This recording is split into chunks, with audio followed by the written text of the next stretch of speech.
Hey, what's going on, everyone? Welcome to Get in the Garage, A music podcast. a music podcast. Mike, we have Mr. Jeff over there, Hey, and hey. we have Mr. Luke over here.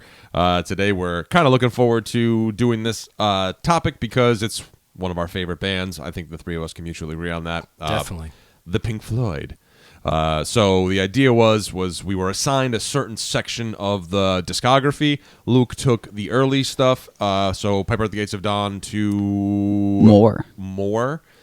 I took metal through to Dark Side, and then Jeff, I think, did a bit of Dark Side as well with me, but then also took over Wish You Were Here, Animals, and The Wall. Yeah, so We're not going to be talking about anything after the dissolution of the four-piece band in like 1979. When Richard Wright started becoming a paid studio musician after getting kicked out of the band, I think that's where we kind of are like, okay, Roger Waters, take it easy. Yeah, and then David Gilmour's name is taken off the credits. Yeah. And it's like... Because to be fair, I mean, I want to start here at the beginning, but I pulled out the final cut. Richard Wright isn't even on the final cut.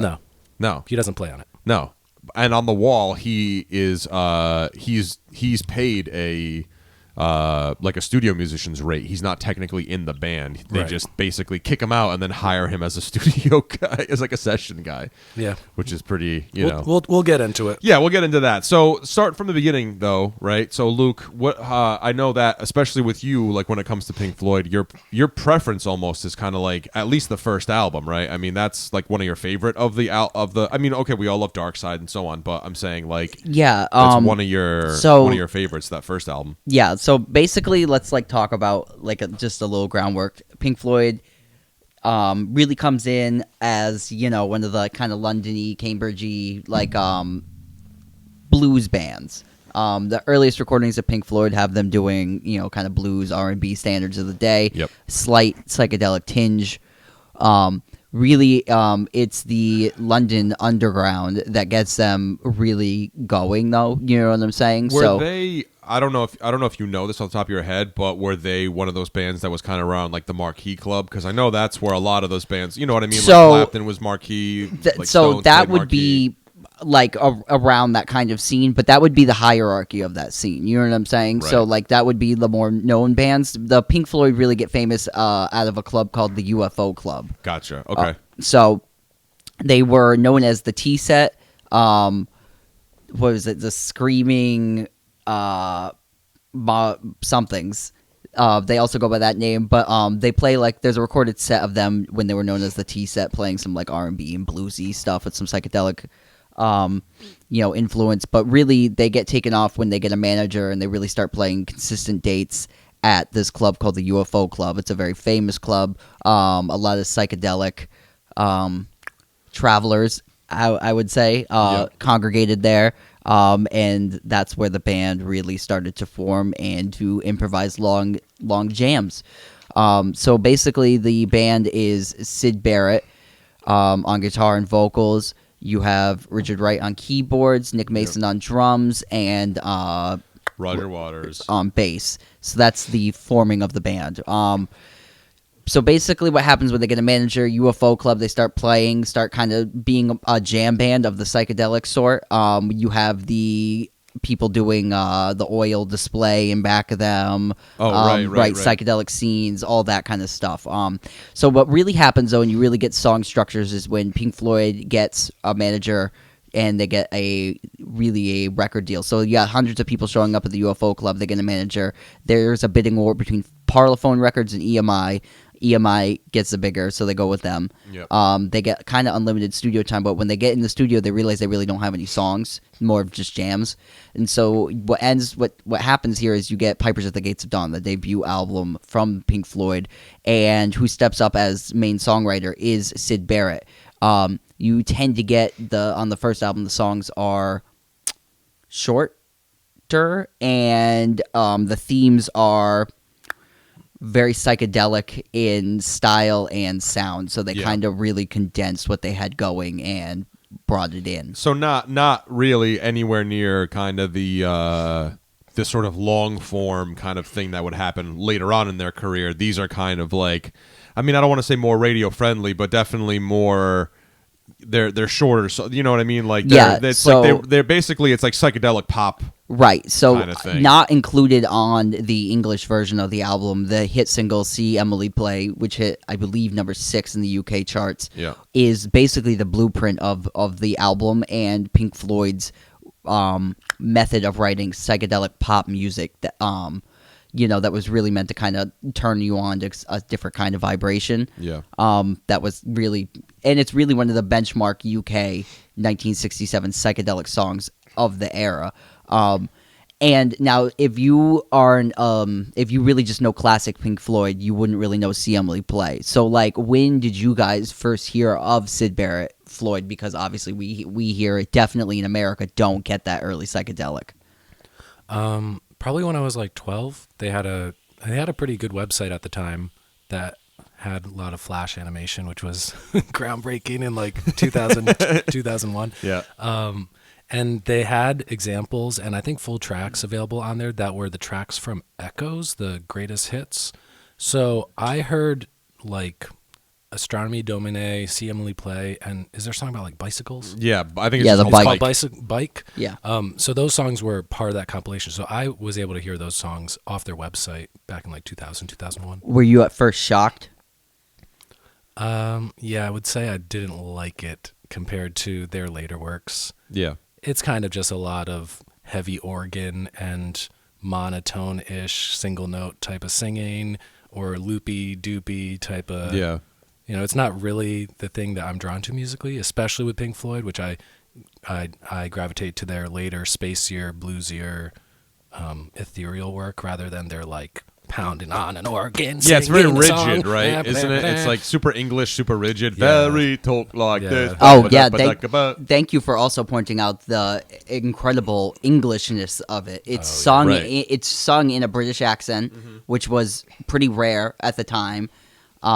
And to talk to the drivingness of it, it does drive. None of it really has that sparsed out like drum sound, like the great space in between drum fills that Mason would really be known for later. Yeah. It's very driving forward. Sounds like a spy guitar a lot of the time. Yeah. On the first record. Yeah. And like Jeff said, we have the first album also, we talked about the great single "See Emily Play," which is single only. The debut single you also have is Arnold Lang. Right. Yeah. Right. So we will About also the perverted man stealing panties off of right. So drawing lines. So basically, you have kind of like a quirky. Yeah. Bike is about. It's a confession, really. Syd Barrett. Yeah, and Bike is pretty nonsensical. Yeah. I have a bike. You can ride it if you like. It's got a basket, a bell, and rings and things to make it look good. Give it to you if I could, but I borrowed it. Yeah. It's very out there. Yeah. You also have Scarecrow on the first record. Gnome. A lot of just out there stuff. I really enjoy it. I think it's a high watermark of British psychedelia. The playing on it isn't like super great or anything. It's just a really high watermark, I think, of Baroque pop. And even on like Astronomy Domine, it has that great layered Pink Floyd like hushed vocal that would like started. And there's things of it coming in. So, cool. But so that's pretty much the first album. And it really flopped in the U.S. Really was a major impact in the U.K. as far as psychedelic music would go. Influence just about everybody. Because I kind of feel like that sort of like that stereotypical like maybe stock footage that you would see of kind of mid to late 60s kind of out before like the outfits get like super colorful and everything like that when you know what I mean, like, and they're lace just like and velvet, and they're kind of dancing in this club where you see like the crazy lights and like Luke said, it's the oil projector kind of vibe and all that stuff. I mean, I kind of feel like that Pink Floyd is really what it's like the gave opening you scene that. of Austin Powers. Right, exactly. That's what it was. Yeah. Mm-hmm. And so what Pink Floyd suffered from here, and I think like if most people kind of know where we're going with the story, is Syd Barrett kind of had something of a nervous drug-induced breakdown. Yeah. So at the time that this album was getting written, Pipers, heavy LSD experimentation begins to happen. You have a lot of hangers-on. You have a lot of drug people around. It's really of that era. and this is the first era of psychedelics in heavy pop culture. And of this era too, it was singles. So if you look at Pink Floyd's release schedule, 1967 into 68, it's like single album, single album. I mean, I just said Arnold Lang, a single only, See Emily Play, single only, Apples and Oranges. Then you get the full album of Piper and the Gates of Dawn. This isn't a year, so they're heavy, and they're doing shows, and they're doing all this stuff. So it's like a single every 6 months, album every whatever. Yeah. So you got to stay in the charts to be relevant. So what happens on somebody that already has some kind of mental illness or something weighing on them is, I think Brian Wilson really suffered of this, is that the heavy album, you know what I mean? A lot of musicians take breaks now, take long years off. Like System of a Down just took 10 years off in between records, something like that. Crazy. Yeah. So that's what I'm talking about. And the heavy drug use coped with the release schedule of the band, made it so that Syd Barrett really suffered creatively. Oh man, that was hard for me to say. And It's early. and mentally. So Yeah. you really get this breakdown on the second album, Sauce Full of Secrets. I know you were humming me the end track, Jugman Blues, earlier. And this is really where the band starts to change and fall apart at the same time. And member David Gilmour's brought in. Yeah, so he's brought in... School friend of Syd Barrett. Yeah. Correct. And Like 3 years younger than everybody else. And I think A Saucer Full of Secrets is the only Floyd album that has both David Gilmour and Syd Barrett on it. Very much a transition record. And the only song on that record to have all five of them is Set Controls to the Heart of the Sun. Yeah, which I like that song too. I mean, I think this record's got some strong points on it, but it's definitely a mess. yeah, and it does sound like kind of a mess. But so David Gilmour's brought in almost as school friend to Syd Barrett to kind of quell his uneasiness in the band. And when David Gilmour comes in, he really is brought because Syd has really given up writing songs. He's given up playing on stage. He's just given up in general. Yeah. And so basically by the end of this album is they just don't pick him up for gigs anymore. But the record company still has strong belief in Syd Barrett as the guy. He's the guy. Right. He wrote See Emily Play, hit number 6. We need to keep going. So we have the release single of Jug Band Blues, got a promo video. The lyrics very clear, I'm not here. Many read it as a statement that he is not really there in life or in the band, but he is there. You know, very strange song, weird arrangement. But very great psychedelia, and almost very tragic to see somebody spiral. Yeah, I mean, he used to during this period when Gilmour was brought in, Syd Barrett would perform off stage with his back to the audience and stuff like that. And these guys are between 19 and 24 years old at the time, so I think it's a lot of weight on young people, especially young people who are heavily doing drugs and heavily partying and get a taste of fame and fortune coming from super humble backgrounds working class families.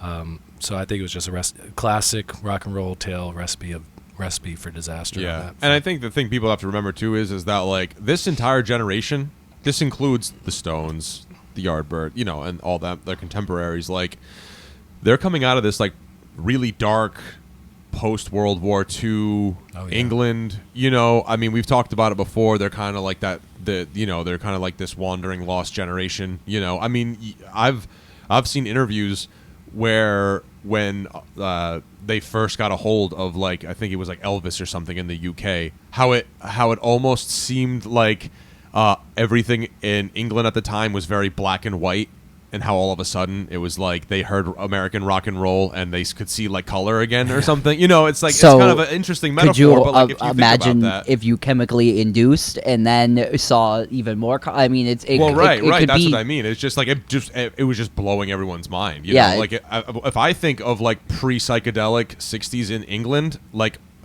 I feel it's just mothballs and tweed. You know what I mean? Yeah. And tea. And half the country was university bombed out from World War II. Mm-hmm. Right. Rubble.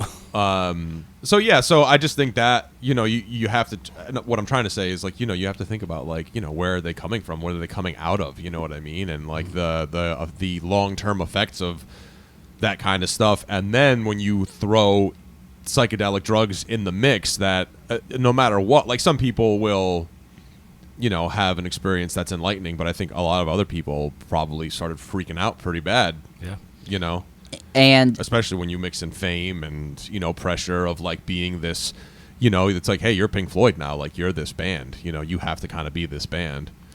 And at the time, too, when Sauce Full of Secrets is getting made and David Gilmour comes in, you have the band, I think, really struggling with with themselves, to be honest about what's happening in the situation, and I think it shows up in later works of theirs, their regret of how they treated the situation, how they handled it. Oh, yeah. Maybe what they didn't do. You know what I mean? Yeah. Like, and I feel like that comes out later in their music, but at this time it's all very passive. And like I was saying off mic before, the way they kicked Syd Barrett out is all very English. Yeah. They're like, it's very like stiff upper lip. Yeah, they're like, well, maybe we just won't pick him up today. That kind See of thing. if he shows up for the gig. Yeah. And of course he didn't really. Or he'd show up and he'd stand in the back of the auditorium and he'd just like glare at them. Yeah. In some say of psychosis. Yeah. So they really just kind of quietly. Which is not the right way to do it. No, they quietly forced him out. No. Without really much of a statement about it. They were writing songs for the next 15 years about their guilt about it. Yeah, exactly. And I think it was either Wright or Mason lived with him at the time, and he'd like have to go play a gig, and he'd be like, "I'll be out for cigarettes. I'll be back." And he just went for like hours, and then he'd come back, and Syd Barrett would be like, "Did you get those cigarettes?" And he's like, yeah.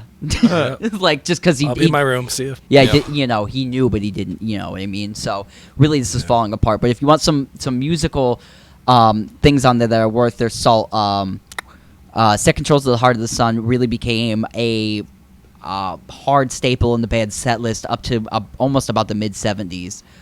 Great song. Really, I feel like the first classic Pink Floyd song.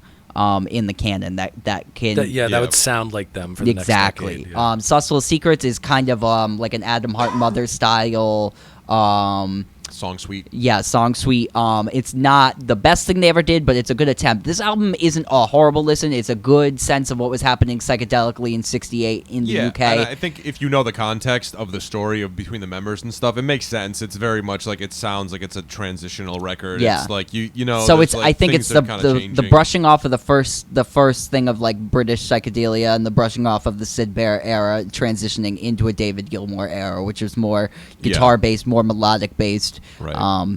But to be fair, the rest of the members, considering the fact that, especially in the first album, that Syd Barrett was the principal songwriter, I mean, the other guys now, without Syd Barrett, definitely did like rise to the occasion, and they had to, and I feel like they parsed out their songwriting. That they figured out how to write songs over the next few albums. So into transitioning to the album More, which is a film soundtrack, I feel like they took that because it wasn't so much a studio needs a single kind of thing. It was more of a maybe if we take this soundtrack, we'll have some time.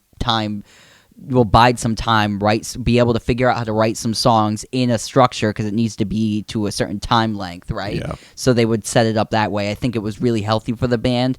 It's not so much the most original stuff. There's more like derivative blues on it, but they did figure out that nice vocal blend that you get with Gilmour. He's very soft in there. That gets more refined. Yeah, Gilmour and Richard Wright doing those nice. Yeah, and you get Richard Wright really writing more mood pieces. Is that how would you less say that? Just sticking on the Farfisa organ and using different variety of keyboards. Yeah. Taking a step back to Sauce Full of Secrets, just one notable fun fact. That was the first album that the band worked with the art collective Hypnosis for their album art. Oh, Correct. yeah. So the first album, which is the like kaleidoscopic picture of the band, I don't know who did the photos, but every album from the second one, Sauce Full of Secrets, up through Animals was all done by Hypnosis. Specifically, Storm Thurgeson gets a lot of credit, but I think other people did some of the photography for those albums. Okay. Awesome. Nice. Yeah, and great album. I mean, like, just to touch on the album art, like, very interesting.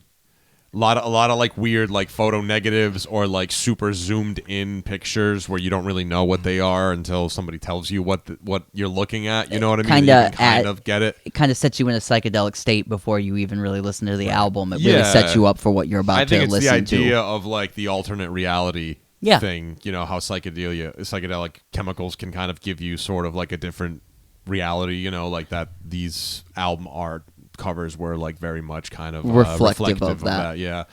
Have you ever watched the movie more? I've never seen it. I have not. No, I have not. That might be an interesting one that I might have to track down pretty soon because I do tend to watch a lot of stuff like that. But like a British art film. Yeah. I really I don't hate the album. I like it, say, better than, for me personally, than like metal. But you know, I do. I think it's got its moments on it. It definitely does. It's definitely like an exercise, I feel, and something that's overlooked. It's not a need to listen to. It'd probably be on the back end of stuff, but good transition and a great thing to see David Gilmour transition as a songwriter, guitar player, and member of the band, and to also see like the sparsy drum fills come in, the keyboard work. This is all like you get to see how basically from more. Oh, sorry, blowing out the mic. From more on, you really almost are anticipating the release of Dark Side. I feel in a moment where we can look back and that's how we experience Pink Floyd. I feel like it's a building towards the great, magnum opus. Yeah, and more's cool because it's pretty much half the tracks are just instrumental tracks. So that was part of that songwriting process that you talked about like really exploring what they actually want to be doing musically. So a lot of the tracks are like 4-minute instrumentals. Yeah, that later on they would find the the ability or the whatever to marry these very abstract, spacey instrumentals and actually like put words and lyrics over. The thing about Pink Floyd that I think is interesting too is like they're such a slow burner of a band.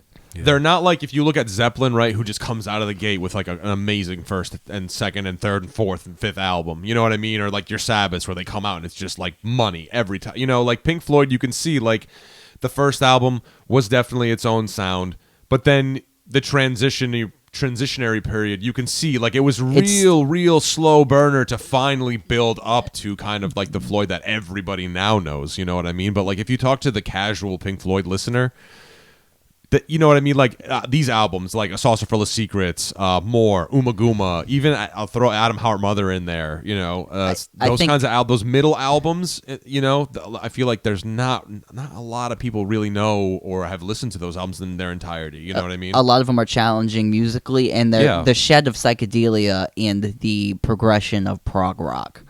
Yeah, they're weirdo albums for art school kids. Mm-hmm. Right. Yeah, I mean, right. It's the avant-garde kind of idea that very so after More, we have Uma Guma. Which one of my favorites. Yeah, well, that's why I was excited for you to talk about it because I know it's one of your favorites. Now, this is the first album where they switch. They're no longer on EMI, right? They're on Harvest. Correct. Released in November of 1969. So, Mike.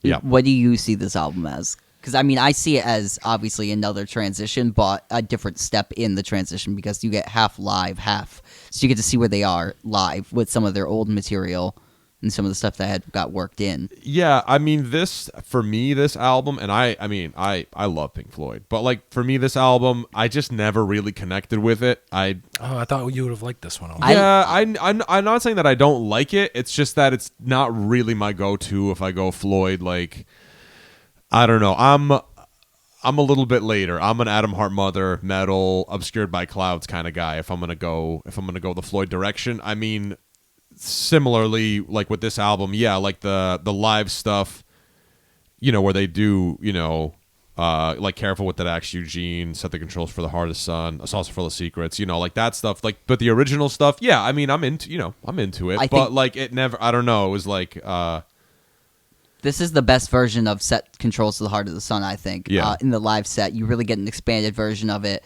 The band sounds in high form, I think, on the live stuff. Careful That Axe Eugene is one of the best psychedelic freakouts in the middle. You get the screaming. It's not even like a psychedelic. It's more like a Yoko Ono deal, right?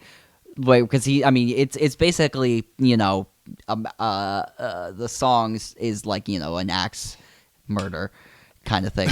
Yeah. So in the middle of it, there's a screaming freak out of an axe murder. The lead vocals are attributed. The whispered phrase and screaming is Roger Waters, and the scat singing is David Gilmour. So that gives you a little taste of what that song's like. Yeah.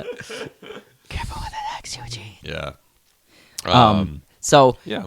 I think the live set really shows what they were with their material, where they were as a band, on the live front. The studio album for me kind of flops. It kind of ends up being one of those things where they were experimenting how to write songs. So I think is this the one where they give all the members an even song, so they kind of get they each get one thing on the album, and I don't think it works out that well. You kind of end up getting like a really keyboard heavy thing, and then it isn't really great. I think they work better when they were working together. They went deep on the tape effects on this album. Like absolutely. Several small species of furry animals grooving together with a pick, or whatever that song is. Yes, several species of furry animals gathered together in a cave and grooving with the pick. Yeah. So, but this is my thing is like, the fact that they went real like soundtrack heavy. I think that really helped them once you got to like the Dark Side period, just in the sense that like all of this stuff that, in other words, like they learned how to create an atmosphere, like they created a vibe, they could create this sort of like space, you know what I mean? And then for them to be able to kind of like hone it in and really like kind of like, beam it into like, okay, we're gonna do this thing, that's why I think Dark Side is so brilliant, is because doing all the soundtracks and stuff, they learned how to give you this atmospheric quality. But then they're also like, at that point, they're also pretty good songwriters too, so they can incorporate like blues and all that stuff. I mean, obviously that's later, that's Dark Side. But yeah, Umaguma, like I said, I mean, the first half of it, the front half, the live stuff, I like it, of course, but the back half, I'm like, Some noodling. It's a good album if you're putting it on. I think it kind of holds up to the era,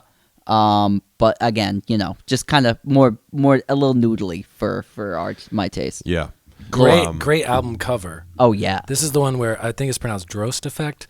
It's where you have like the picture of the band, and then within that picture is another picture of the band, and they're all now in different positions, or positions that the other ones were in the first one, and then there's a third picture. So it's a very interesting album cover. Yeah, pictures within pictures. Also, like a great gatefold where they're all sitting out on the or it's at the back cover where they're sitting out on the runway with all the gear in a triangle. Oh, with the gongs. Yeah, all the big. That's amps. also a great picture. Yeah. Great album art. Good shout out on the album arts. So moving Jeffrey. forward into the era that I kind of covered. So that album was released in '69. The following year, October 1970, we have again on Harvest. Adam Hart Mother. The iconic cover is the cow. Mike really loves this record. I'm not as into it.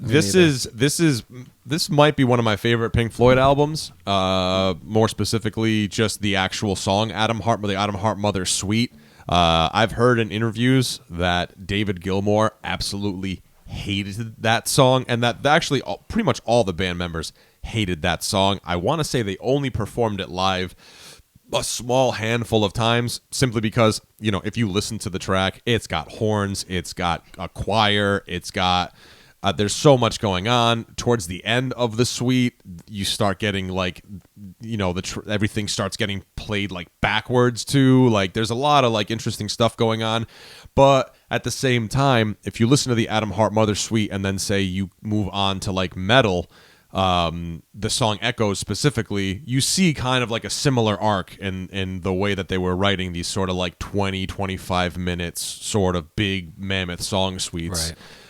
Adam Hart Mother comes in pretty mellow initially, and then comes in pretty strong, featuring a lot of horns and stuff like that, and then it quiets back down. A lot of keyboard work, a lot of vocalist work. There's a lot of this kind of like quiet, loud that happens in the middle of the Adam Hart Mother Suite. You have kind of like this cool bluesy jam that features the David Gilmour guitar solo. And then, the entire song progresses similarly, like quiet, loud. And then obviously it switches around, so you get things getting played backwards. There's like a crazy noise section, Some good kind of in the panning in the headphones. yeah, kind of in the back half of the song. Things get really weird and kind of psychedelic, but then the thing I like about it is that this Adam Hart Mother Suite is such like this psychedelic journey, and then the following song you have Fat Old Son, which is a David Gilmour original that's heavy acoustic guitar. You get that really, really sweet sort of lap steel kind of vibe in there too, like, which shows that, you know, although they can do kind of these like crazy psychedelic sort of song suites, they can also just write like this really nice, warm, kind of 3.5 minute, like really nice tune. I love this album. This is the first one with like super strong, like normal songwriting, I feel. As much as it also has the giant suite on the back half. Yeah. Oh, also, I was incorrect. I'm sorry. The first side of Adam Hart Mother is the suite. Then side 2 starts with the song "If," goes into Summer '68, and then Fat Old Son, and then Alan's Psychedelic Breakfast. The namesake of the Connecticut-based jam band, The Breakfast, who started off in the mid 2000s as Psychedelic Breakfast. Tim Palmieri's band, great band. Check them out. Yeah, I'll have to check them out. But yeah, Alan's Psychedelic Breakfast 2, another interesting song where it's literally the intro is a recording of a man, sounds like he's cooking breakfast, like, but it's cool because, like, you know, it's one of those, like, there's this cool part where what I'm imagining is, like, you know, when you turn the gas stove top on and you have to light a match to light it, it's cool because they kind of like pair in, like, you hear him and you hear I think Mike music accompanied with it. It's just Mike likes it's interesting. I think the mundane psychedelicness of it, which is how, like, you know what I mean, you take it so far out and then like it's so far out that it's just a guy cooking breakfast.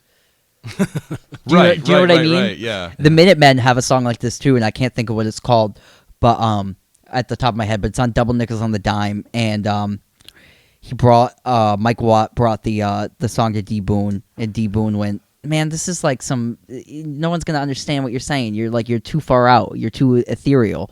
And he came back with a song, and he went, "This is the most real shit you've ever heard. This is the most real shit. Everybody knows this." And it was a note from his landlord that the shower was leaking and that they needed to recaulk the tub.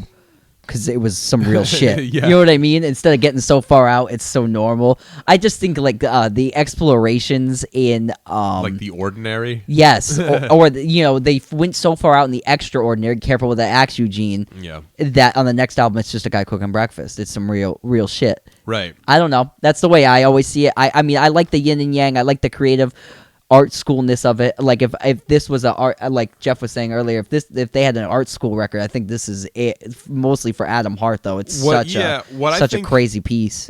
Like if ambitious. I can draw a comparison with the Alan Psychedelic Breakfast, it's kind of like when you hear Miles Davis and he talks about how he's like, yeah, you know, I'm sitting in my my apartment and like I hear the noises of the city and that's music. Or I go see a basketball game and I hear the squeaking of the sneakers. That's music. So I think it's a similar kind of outlook in that way, where it's just kind of like there's like sort of like this soundtrack to life that isn't necessarily individual notes. You know what I mean? It's all sound. It's all, you know, it's all vibrations of air. You know, it's like, I don't know. Maybe it's a little far out to say, but we're covering Pink Floyd, so whatever. It's all groovy, baby. No, I get what you're saying. Yeah. So I'm picking up what you're putting down. So again, Adam Hart Mother, not everyone's favorite. One of my personal favorites. Yeah, Mike enjoys that record more than most people do. Yeah, but again, I've said it on the podcast before. It was just, especially the Adam Hart Mother Suite. It was I was listening to it heavily during a very specific part of my life.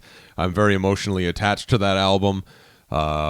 It was kind of like like most people, I think, like, you know, sort of the hits on like The Wall or Dark Side and stuff like that. But when I initially first started doing like, okay, roll up the sleeves, let's really get into the Pink Floyd. Of course, the first album that I bought was Dark Side, but right thereafter, I got Adam Hart Mother, and it was just like, you know, it was just blowing my mind back then. You know, Move on over. So speaking of moving on, after this we have the album Metal, still on Harvest, released October 1971. And Jeff, can I interject real fast? Absolutely. Jeff, do you have anything to say on the album artwork for Metal? Yeah, supposedly it's a picture of an ear underwater. Oh, furthermore, did you want to say anything about Atom Heart Mother? I'm sorry, I didn't even ask you if you. I did. I assumed you didn't. Yeah, that's fine. I mean, I'm not. I don't hate on it, but as far as their 15 albums or whatever, it's very middle of the pack for me. Do you find any standout tracks on that album though? Like, do you like Fat Old Son at least? Because that's more of a nice like singing kind of tune. Yeah, I mean, I just don't really go back to that. I don't go back to pretty much any of their first 6-ish albums ever. No, huh? No, I mean, it's just not. But with metal, you did say that metal was a pretty frequent listen for you, sort of early on in the Pink Floyd exploration. Yeah. Yeah, I enjoy metal more. I like the song "Fearless." I like the song "Pill of Winds." One of these days. Even Saint Tropez, which a lot of people just write off as like a fluff song. I enjoy that one, and it has echoes on the end of it. Which is some prime, I think the most prime pre-Dark Side song they have, I think. What, Echoes? Yeah. Yeah, I definitely feel the whole vibe. If you're talking classic Pink Floyd canon. Yeah, I feel like the whole vibe of Echoes is very much like we'll see that later in Dark Side of the Moon, even though we have an album between Metal and Dark Side, Obscured by Clouds. I definitely feel like Echoes is the first where you're like, oh, okay, I get it now. I feel it now because it has same thing. Like it starts off, I associate it a lot with Atom Heart Mother because it starts off very quiet, but then the build to the actual like verse part of the song is still very like it's got this sort of like flow. Overhead the albatross hangs motionless upon the air. Like it's that kind of like. It's Echoes does not remind me at all of Dark Side. It reminds me of like Animals. Really? Yeah, I mean, because it's like a 22-minute long song and it has different high points and low points, different pieces kind of strung together. Yeah. Whereas Dark Side is like all 5-minute long. But I feel like the sound though, that's what I mean. Like like the sound of Dark Side. I feel it's associated, maybe not necessarily in the songwriting sense, but like the vibe, maybe that kind of like. I look at it more as the structure. I think of Echoes as a smaller Dark Side. Like if they had expanded Echoes out and made it a whole album. Do you know what I mean? But I think like the expanded piece, as Dark Side is, really works best. I think we all know as one solid listen. So I think like I think of it in that terms of like song structure, not so much like how the songs sound, because there is some like more still some of the folk from Gilmore that kind of gets left out by mid-70s Floyd completely. Yeah. I think like the I think the Roger folk tendencies Waters and takes the over. Right. But so you kind of got a little more different style songs on it, but I definitely think Echoes as a piece works the best as like the long form song. It's kind of like quotation. It's the refined Atom Heart Mother Suite. I think it's the more Pink Floyd sounding Atom Heart Mother Suite. They kind of drop the real intense like horn section. You know what I mean? It's less like a classical piece and it's more like a long form prog rock song. Yeah, like prog. While we're talking about Echoes, you want to talk about the Live at Pompeii, which was done. I think it was recorded like 2 weeks before Metal was released. Yeah. Metal was recorded early in the year 1971, but then in October, I think like 2 weeks or whatever before Metal actually came out, they recorded at Pompeii. Yeah, I mean, I feel like in terms of an accomplishment, I feel like the Pompeii thing was, I mean, like mission accomplished. You know what I mean? Like, especially for taking on a song like Echoes to actually try and play it, because it is sort of like a half hour long. Well, yeah, it's not only is it a long song, but there's kind of a lot going on. There's a lot of like noise in the middle of it and stuff like that. And like any time, I think that's probably the most daunting thing about like, say, if you're in a band and you want to cover Pink Floyd, the long cuts. Nobody ever covers the long cuts because it's tough. Because like there's so much stuff that there's so many sounds they created in studio that would be so difficult to recreate in a live setting. I mean, I think they pulled it off with Echoes because I don't think Echoes has as much. Pompeii too. Or I think you should tell them that they played to an empty stadium in Pompeii. Yeah. Set up their whole live gear and played the 30-minute plus Echoes and recorded it. So there's a video of it. Yeah, I think the good tribute bands play the long stuff. The Animals tracks or Australian Pink Floyd, Shiny Crazy really Diamond good, and Echoes. But yeah, to see 4 guys doing the tape effects manipulation, and you got like Richard Wright playing 5 different keyboards, and they got gongs, and it's just very cool to see 4 guys be able to cover that music. Right, because there is footage of them doing the Adam Hart Mother Suite, but I think they tried to do it very true to form. So they actually had like a full choir, they had a full orchestra, all that stuff. So to see everything kind of go down to bare bones, where it's just them. And the Pompeii show is cool because everyone knows it from the Echoes performance, but the other songs they did during that taping were very early Pink Floyd. Saucer Full of Secrets and Careful with That Axe. And so that's kind of cool, even though those songs only came out maybe 2-3 years earlier. It was like a completely different form of the band's sound. Right. Because they just evolved so much from 1968 to 1971. So to hear them play those early songs is also cool to see. I think the Pompeii set in this album really ends up being the high watermark of the first era of Pink Floyd. Yeah. Would you really say that? I think like that concert film, this album, that it's really a crowning achievement for the band. And the visual of that movie is so striking. Yeah. It goes along with their album covers in such a fascinating way, I think. And me and Mike saw it live in the movie theater. Do you remember that? Yeah, when Mystic Disc put on the thing, and then they A-B'd it. Remember, like he started it off by watching. It was just the Echoes. It wasn't the full set at Pompeii, but it was like Echoes, and then we watched David Gilmour live in Pompeii, which that was the full production. That was like all the lighting and like a full audience and like the the whole thing. But very cool to watch. Very, very cool to watch.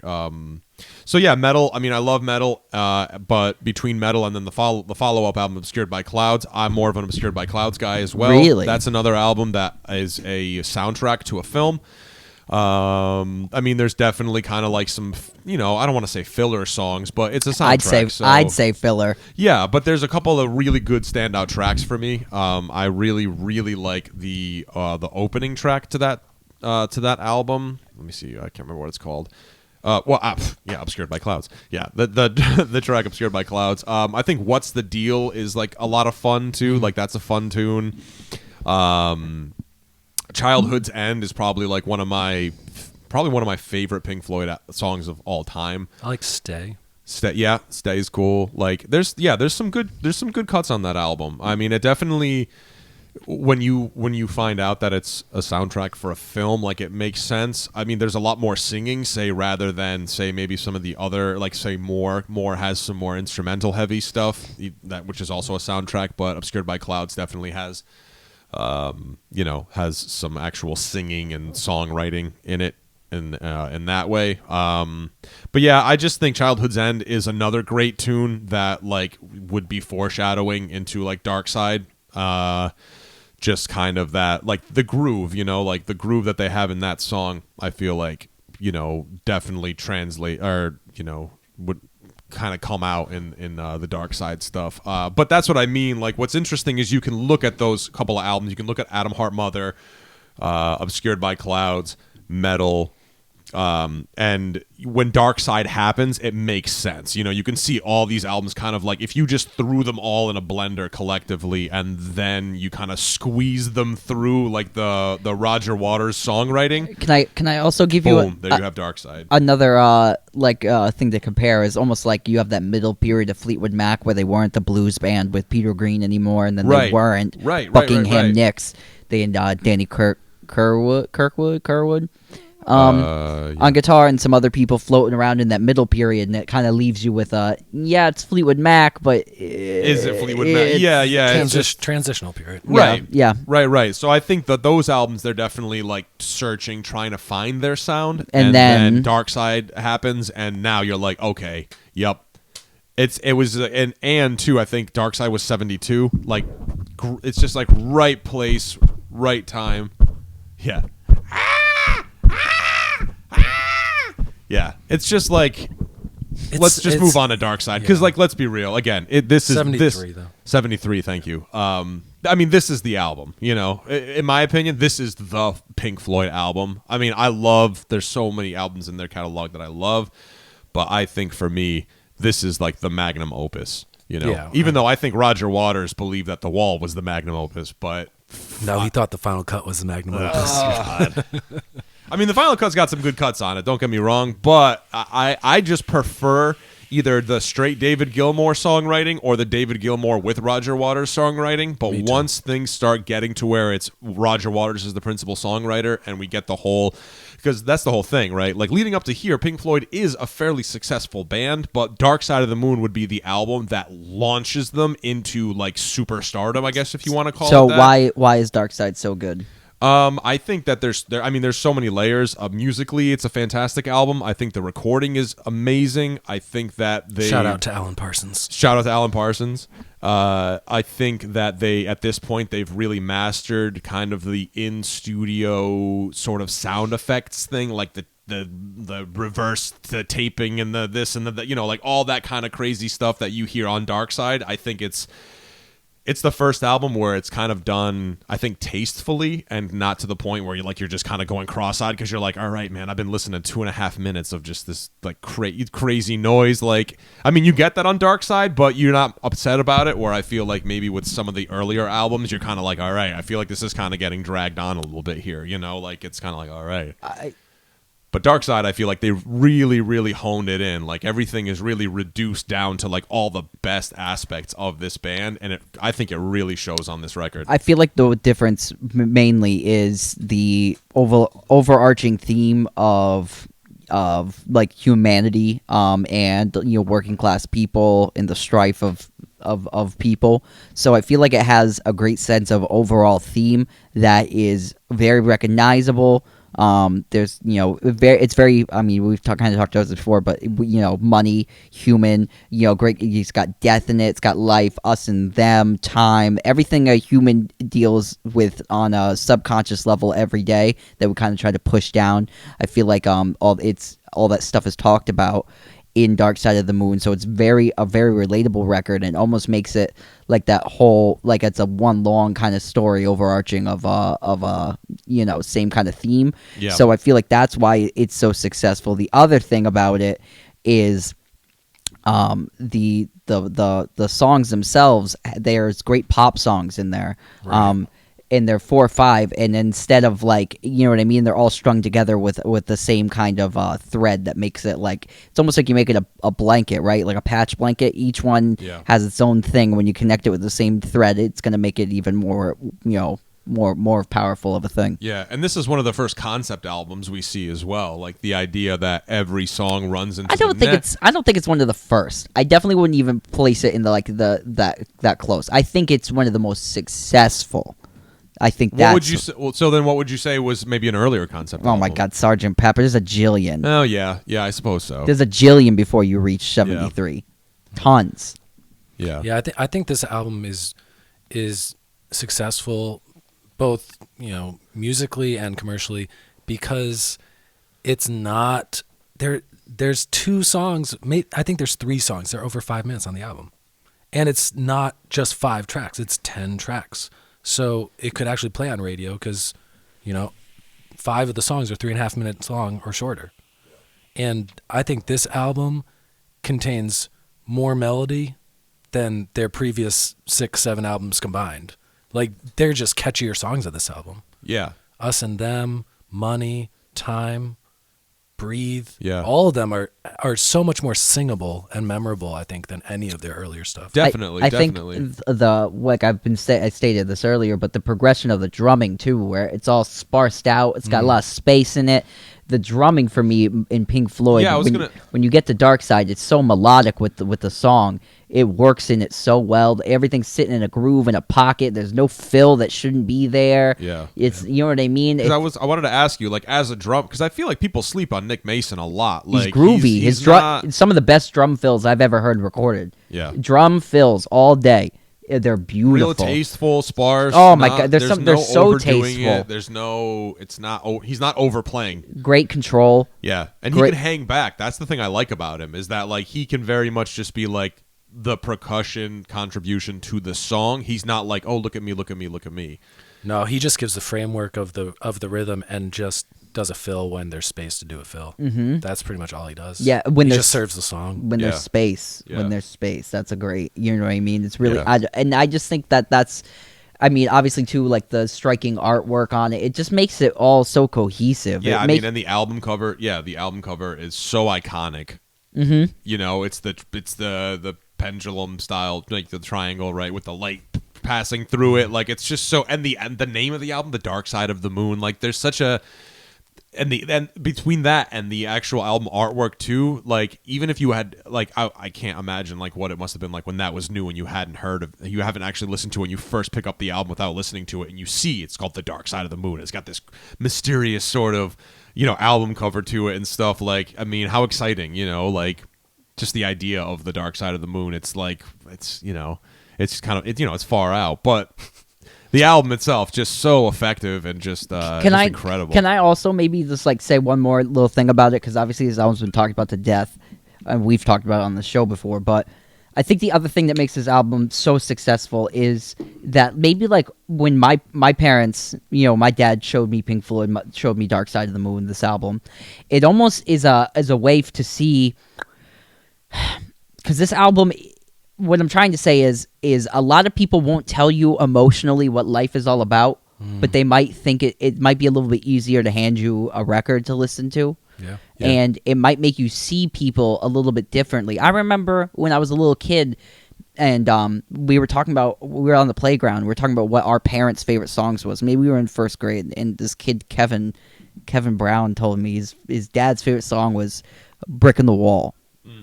And that I still remember it. Yeah. It because it was like, we don't need no education. You know what I mean? I was like, well, isn't he sending you to school? Yeah. You know what I mean? And I think like that kind of framework of like, you know, it's hard to talk about death and it's hard to talk about time and all you have on this earth and those kind of things. And when you have somebody in your life that hands you that Pink Floyd record, it might make you respect them or see their perspective a little bit differently. It's almost like having a hard conversation without having it. Yeah. And I think that is really what keeps it going, because it literally stands out, not even as a Pink Floyd record, but just as one of the best things that's ever been recorded.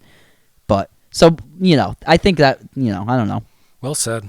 Yeah. Also musically, I mean, for me, it's like there's none of the dated 60s organ sounds, you know, that like Doors sounding organ. Mm-hmm. This album is majority Hammond organ, which is like a thicker, lusher, more American sounding thing. And then Wurlitzer and Fender Rhodes, man, those electric keyboards on this album are just like, they're like the best things I've ever heard in my life. Yeah. They didn't date it at all. They're still Claire Torrey singing on Great Gig in the Sky. Yeah, I was just going to say that. I mean, Dick Perry playing sax on Money and Us and Them, I think, are the tracks he plays on. Yeah. Yeah, I mean, this was the first album I heard of theirs. I think besides, you know, like Bop or whatever that album was, the Hanson, besides the Hanson album and like the Space Jam soundtrack, this was the first album I bought with my own money. Yeah. Or maybe I asked for it for Christmas or something. Like I specifically wanted this CD for Christmas. Yeah. But yeah, I played this thing to death. I would sit in my room. I'd be 13 years old, and I would just sit up there, angry at my parents, listening to this with headphones on for hours and hours and hours. Yeah. I mean, I would say I know every inch of this album. Yeah. And really, there's only one song that is kind of one of those freak out, like deterrent type of tracks, and that's On the Run. It's the second track. Yeah. And it's just a bridge. It's like a 2-minute, like with all the crazy synthesizers going. But the rest of the album is just so melodic and so beautiful. Yeah. All right. Well, that's Dark Side. Now the follow-up album. Well, what's the follow-up? Tell me. Wish You Were Here. And by this time, the band is massively famous. Dark Side of the Moon is a huge hit. Massively famous. Yeah, Dark Side, I mean, sold millions of albums that year and a half. And then they went on a big tour to support it. But Dark Side of the Moon, depending on what, you know, official sales certifications you read and all that, it's either like the third highest selling album of all time or the fifth highest selling album of all time. I heard a thing that was like Dark Side was still on the charts. Yeah, like 985 weeks in a row. Yeah, like it was still on the charts when The Wall came out. It was still on the charts. Like that's, I mean, come on, you know. But I wish you were here. It's a reason why it's one of the best albums. Right. But Wish You Were Here, I think a fantastic follow-up album. And this is where we get into Jeff's territory. I mean, we've all been talking about it, all the albums anyway, but Wish You Were Here. What do you, I mean, in terms of like okay, we have Dark Side, obviously, but would you say, Wish You Were Here, where does that kind of sit in terms of your favorite, say, Floyd albums? On certain days, I would say it's either my second or third favorite album. Right, yeah. Or like, if I had Same. to go to Desert Island, it'd be definitely one of the three I would take with me. Yeah. So this album was recorded at majority, if not all, at Abbey Road Studios, and this was their first album being recorded as now being the biggest band, quote unquote, the biggest band or one of the biggest bands in the world. So they had a lot of pressure on them to follow up Dark Side of the Moon with something as memorable and as iconic, and a lot of people didn't get it when it came out because it's 5 tracks long, and it's a 15-minute track that's like parts 1 through 5 of Shine On Crazy Diamond, and then it's bookend on the other side with another 15-minute track to finish that song out. But it had the big hit Wish You Were Here, which you hear on radio all the time. Have a Cigar, which is their critique on music management and record labels and people trying to get rich off of their success. And as Welcome to the Machine, which is an organ and synthesizer, just craziness, kind of just this doom and gloom type of song, which may be about Welcome to the Machine in a way of, you are now a product of a company, good luck, keep making money for us, boys. Or it could be taken more as the kind of psychological type of thing of, now you're in the fast track of fame and good luck with that. Yeah. So and this album, it contains Shine On Crazy Diamond, which is like one of the most beautiful things most people say about Pink Floyd's music. Guitarists love to talk about the guitar tone on that song specifically. It has the keyboard, like horn type of things that sound really cool. And talk about space, man. That song is straight space. Yeah. It's like, it's silence with 1 or 2 notes at a time that just like come out like the sun rising. It's an incredible song. And that song is about the state of Syd Barrett, right, and their guilt about kicking him out and not really treating him as a friend and not knowing how to cope with his mental illness and his breakdowns.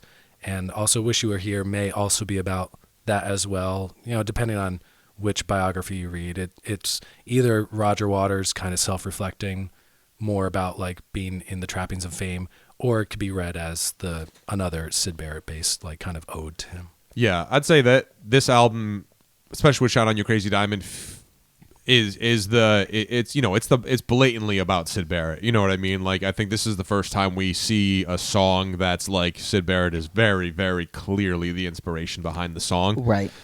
Kind of this, oh no, what have we done to our friend kind of thing, But yeah, similarly, like you said, we both play guitar. All three of us really play guitar. Just the guitar tone in "Shine On You Crazy Diamond" is incredible. And then even with the track "Wish You Were Here," like the cool intro, how he's like, he's going through the radio stations, and then he finds the track, and then really cool use of a 12-string acoustic guitar. This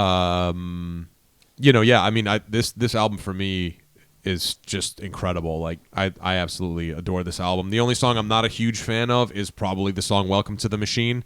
I feel like that song would kind of foreshadow maybe what's to come with The Wall, a little bit in terms of this Roger Waters driven Pink Floyd that's really like heavily influenced by maybe his view on sort of politics and society and stuff like that. Way more on the political. I think Gilmour kind of gives you this sort of introspective kind of vibe, where Roger Waters kind of just basically just outwardly, blatantly is just kind of like, you're all cogs in the machine, more so in The Wall, I think, because The Wall, I think, is like the big sort of political statement. But yeah, I don't know. I absolutely love this album. I love it. I think Richard Wright delivers on it. I think same thing, Nick Mason as well. But now we're kind of starting to see maybe a little bit more bare bones Floyd that I think you would definitely see in Animals. I think Animals is probably the most. I mean, there's still atmospheric qualities to Animals, but I think that's probably the reduced down, the bare bones Floyd that you see. That's got not a whole lot of extra stuff on it that, like, if you were to compare it to the earlier works, But I mean, what do you like? What are your? I think it's for me. It's like it's like the last Floyd album for me. That I really get crazy about, and I like. I really like, obviously, how all the songs are again like one giant thing. I like the peaceness of it.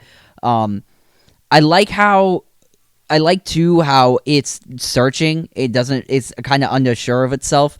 Because what Dark Side just seems so sure of itself. It seems like there's no pauses, but lyrically, Wish You Were Here seems questioning and confused and paranoid. And it has a lot of those kind of feelings on it, and I really enjoy that. Like Welcome to the Machine, I really enjoy the synths on that. It's very like kind of druggy and like the keyboard bends up and down. Obviously, I love Shine You Crazy Diamond. It's one of the best pieces the band ever did. It's great. It's really sad. It's a really sad kind of song. The saxophone solo in it is great. It's really Dick Perry again on sax. Amazing. I don't know. It really, that album, that was like I heard that album before I heard Dark Side of the Moon, and for me, I think it's just a little tender. I like it quite a bit. Also features, besides Claire Torrey on Great Gig of the Sky off of Dark Side of the Moon, it features the only other song that's sung by someone outside of the band, which is the song Have a Cigar, which is sung by Roy Harper, who was an English folk singer who was friends with Led Zeppelin. They did a folk song that they retitled Hats Off to Roy Harper, which I think is from Physical Graffiti. So he came in to sing that because he was friends with the band and they were recording. He happened to be there, and I guess Roger Waters was originally going to sing it, but he had blown out his voice from singing Shine On You Crazy Diamond. So they had Roy Harper sing the track, and then they liked the idea that it was like a character song where he's singing from the point of view of like kind of like an evil money manager. And that's what the song's pretty much about. So. Yeah, and I think that song grooves really nice too. That's that like if I mean obviously Wish You Were Here was like I'm pretty sure that was the single on the album, but I think Have a Cigar was another single as well. I mean, yeah, it's just funky. Shout Out You Crazy Diamond was too long to be a radio single, So but yeah, so then after that we have.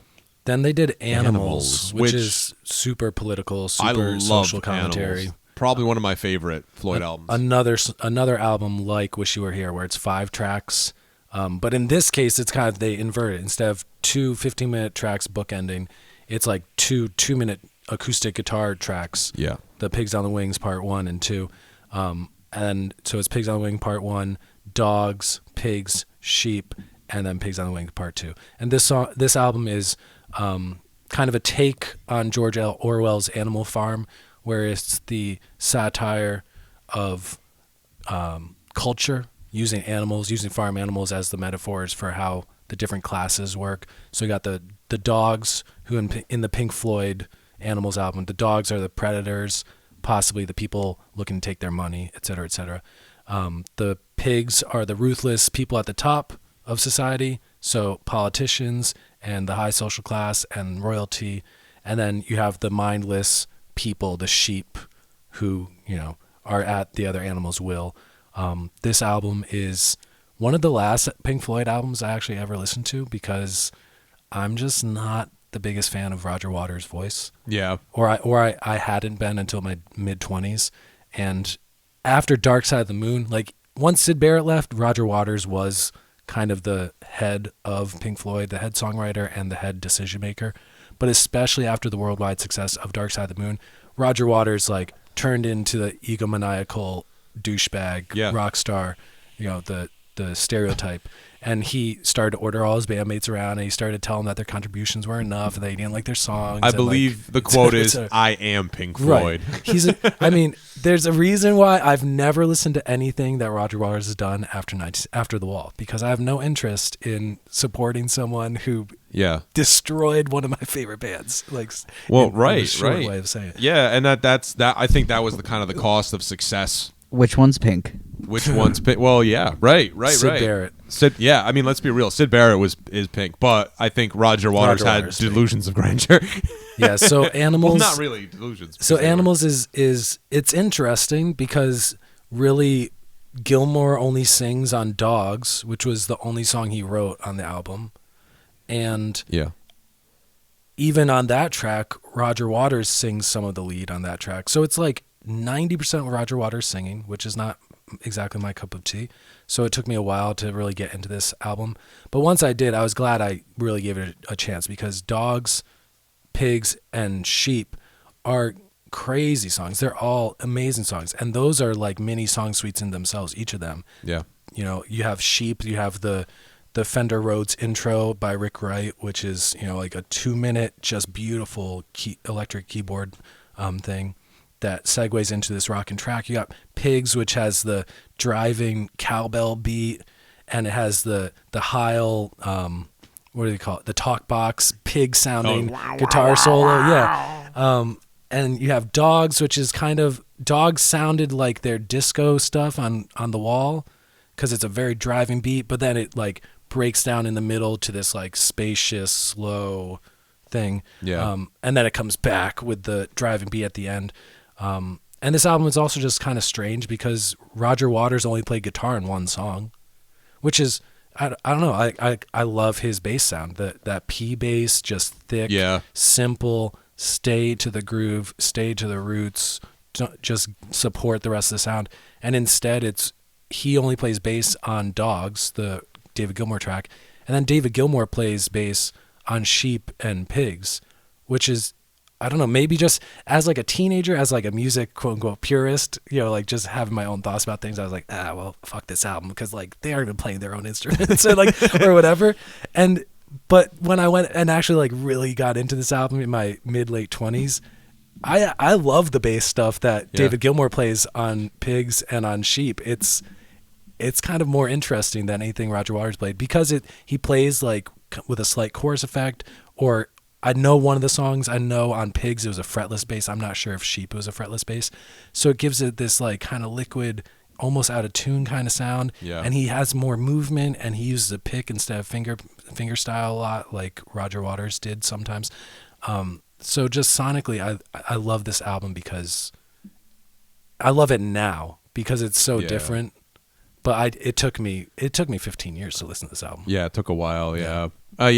Maybe when Jeff's like 80, we're gonna be podcasting. He's gonna be like, "That's Sid Barrett." That's it. I'm gonna come full circle. Yeah, you're gonna come full circle. Sauce Full of Secrets is number one. I'm just be taking 3 hits of acid every day in my morning tea. Yeah, by then microdosing will probably be, you know. Yeah, bro, it's gonna be legal. the water supply. Also, like I mean, no, it's fluoride, bro. I was a little scared off from the 15-minute tracks too. Right. Because like you gotta have time. Yeah, and you know. And this album, Animals, is such a dark album. Yeah, it's such an angry. Well, such an the thing angry is album. too, I think it's worth mentioning the fact that at this point, I'm pretty sure all the band members are at each other's throats. Oh, I'm sure. You know, especially because like, you know, moving on now when we get to The Wall, like that the whole crazy thing about it is like Richard Wright's kicked out of the band. He's on The Wall, but at this point he's kicked out of the band and he's being paid a studio musician wage to basically just... Oh, yeah, you want to get into The Wall? Yeah, well, we'll touch on it lightly. We have about 10 minutes left, so I think, you know, we'll spend the next 10 minutes just talking on The Wall. I mean, you know, production-wise, I'm into it. I think the way that, like, you were with Animals, where it took you a while and you had to kind of go back to it to kind of appreciate it, I felt like that was kind of how I am with The Wall. I still don't love the album. I think it was very much significant, you know. I think it kind of like it was kind of like a little, you know, it juiced up kind of Pink Floyd's popularity back again because, I mean, you know, from the success of Dark Side, Wish You Were Here, great album, Animals, great album, but when you're talking about like them kind of being put back up on this sort of like, you know, psychedelic pop rock sort of prog sort of you know, pantheon pedestal. sort of pedestal, thank you. Definitely, I think like just the track, like Another Brick in the Wall, like that song itself, like just the catchy chorus, we don't need, It is like a big that album. thing. It's too big. Comfortably Numb, huge hit single. Yeah, Comfortably Numb. Another is Brick huge. in the Wall, Part Hey 2. You. So Yeah. some background for people who don't know about The Wall. So after the success of Dark Side, after the continued success of Animals, they released Animals, and the week that Animals was released, they went out on their first stadium tour. So they weren't playing to 5,000 person, 10,000 person venues anymore. Now they're playing to 50 to 70,000. Yeah, venues. so the production becomes So humongous. They're playing on a stage where I've never been there, but like they couldn't even hear themselves think when they're trying to play these, especially the spacious, beautiful, tranquil songs. There's people screaming. There's people setting off fireworks in the crowd, and so during the Animals tour, Roger Waters, the whole band was traveling separately in separate Winnebagos. They would park in a parking lot with the doors facing away from each other. They did not like each other, but they set out on this huge stadium tour. Roger Waters he spit at fans on their last date in Montreal because they were being so loud in the front row that he was so angry that the spotlight guy was only catching his feet instead of his face that he started going on a rant. He spit on these fans. At the end of the show, they played a second encore. David Gilmour stayed where the soundboard was. He's like, fuck this shit. And the band just played this slow 12-bar blues bullshit. And Roger Waters like, here's some music to leave to. Like, fuck you to the probably 65,000 people that were there. Yeah. And so after that tour, which was a successful tour, they put all their money, or a lot of their money, into venture capitalist things and lost a lot of their money. And then they had to become tax exiles because they owed so much money to the British government that all 4 members moved to different countries in Europe. And then Roger Waters, kind of because he's like, oh shit, we were hugely successful and now we are like fucked. We're all broke and what the fuck. They had to record, quote unquote, a follow-up and had to go tour it because they were broke, even though they hate each other. They possibly never wanted to work with each other again. So he approached the band with two concepts. He said, I have a 90-minute demo that is about someone going crazy from the trappings of fame, and I have another choice is let's write a whole thing about a man's grappling with fidelity and matrimony and cheating and blah, blah, blah. And they were like, yeah, let's do the former because we don't want to get into your love life, man. Like, we don't want that heat. So they recorded The Wall, and halfway through, Richard Wright was frustrated from the beginning because up until that point, all the albums have been attributed as produced by Pink Floyd. But in this case, Roger Waters said, well, it's my 90-minute demo. These are my songs. This is my shit. I'm the producer. I'm going to choose Bob Ezrin to work with, who was the producer of Alice Cooper's stuff in the mid-'70s, a very young wonderkind producer. And they worked acrimoniously together. Like Richard Wright would come to the studio. He didn't like Roger Waters or Bob Ezrin, so he would work with the engineer at night when nobody else was there. And halfway through, Roger Waters said, well, hey, man, we give you a shot at being a co-producer and being a contributor, but like you aren't contributing shit to this album, so you're out of the band. And the rest of the band, because it was kind of Roger Waters' band at that time, kind of backed that up half-heartedly. And we're like, well, we love you, Rick, but this is sorry, mate. The way it has to be. All very English. Sorry, mate. The album, I mean, I think Nick Mason plays on 2 songs. There's like 3 songs that have drum beats on this album. And Nick Mason only plays on 2 of them because Jeff Porcaro from Toto and Steely Dan played on the other one, Mother. It has instrumentation by Michael Kamen, who at the time was like a 31-year-old classical composer and arranger, who went on to be the conductor for San Francisco Orchestra and Metallica's S&M album. Yeah, baby. Rock and roll. So this album had orchestral things. It had very little drum tracks. It's a lot of just kind of like chords on a piano while Roger Waters sings over them. And it took me until my late 20s to get into this album. I liked 7 songs out of the 26 or whatever, but I didn't give this album a full shot until about 7-8 years ago, because Yeah. I don't know. I loved the idea of the 4-piece Pink Floyd band and what they did in the mid 70s and early 70s. And for the fact that like one dude was basically like, no, this is my band now, and you can either like it or hit the bricks. Yeah. It just never sit well with me. Pun intended. Yeah, pun intended. So like when a band is the biggest band in the world, but is kind of like forced because of money problems to record a follow-up when they hate each other. Yeah. It's successful in a way because it's one of the biggest selling albums of all time. And when people think of Pink Floyd, most people think of The Wall before they think of anything else. Right. Before they think of Dark Side, before they think of anything else. And just it achieved what it set out to achieve, which is becoming this iconic rock musical song suite thing. But yeah, overall, I just never got into it until recently because of just all the background baggage of it.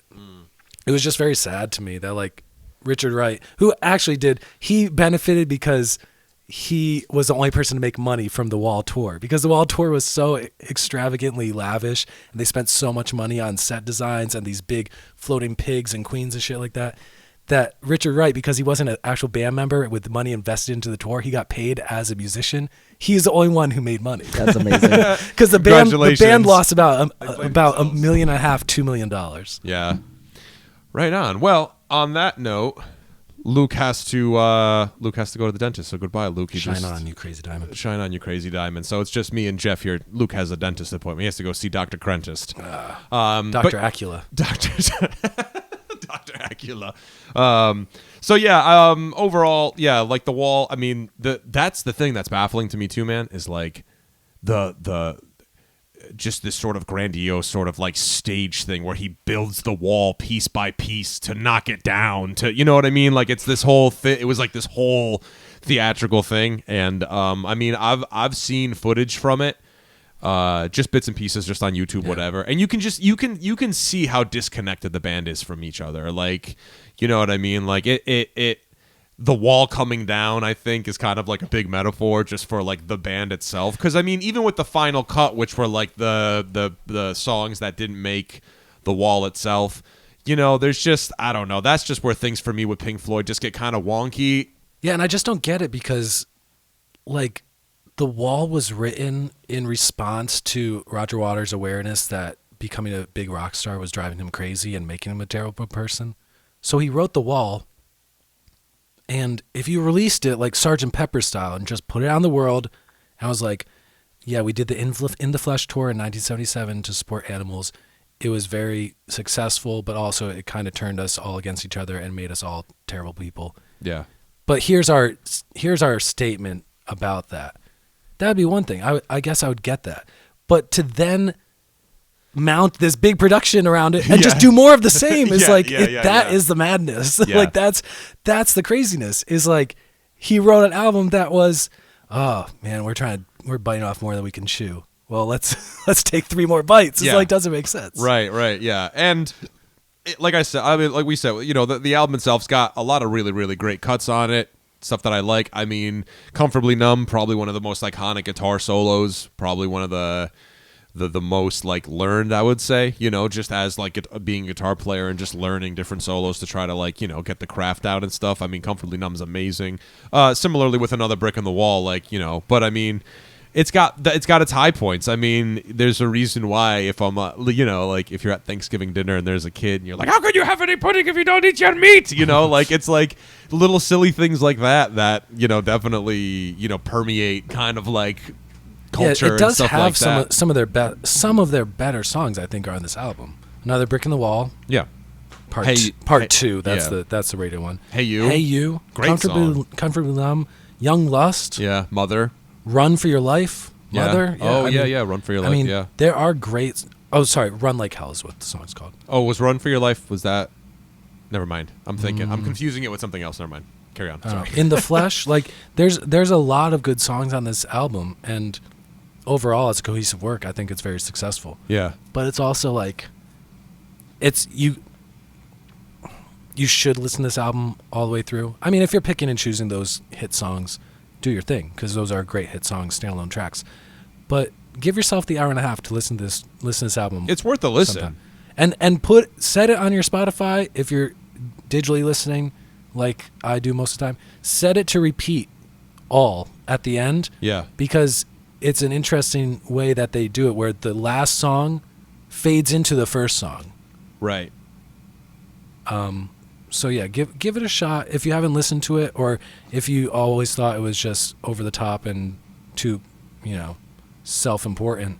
Give it another listen, because it's worthwhile. Yeah, I'd say so. And then real quick, just to hit the final cut, I know that kind of like we were gonna kind of draw the line at The Wall, but I feel like the final cut's worth mentioning, just because it is kind of what was left over from The Wall itself. It was released in '83, so a little while, later. But let me see here. Yeah, and this was more the storyline addressing the death of his father in World War II, which was something we didn't talk about at the top, but we could talk about now, which was, we talked earlier about the very British, black and white, gray, London, rainy type of environment that they grew up in, and then they kind of came of age during the psychedelic late 60s. But The Wall, a lot of that was also inspired by Roger Waters' feeling of abandonment and loss, because his father joined the military a week after he was born, Mm-hmm. and then died 5 months later. Yeah. So he grew up in this bombed out country that was kind of destroyed from this war, and his dad died before he even got to know him. Yeah. So he felt a lot of bitterness about that, and so that was part of the storyline of The Wall, was being this orphaned person with no real father figure, no real person to pattern his life after. And the final cut just took the bulk of that storyline that was more explicitly about the wartime loss and expanded on that. Yeah. Honorable mentions for that album, or at least I should say my favorite track on that album, the Fletcher Memorial Home. I really dig that song. I think it's got probably one of the coolest guitar solos on it, for sure. Like, I'm trying to think.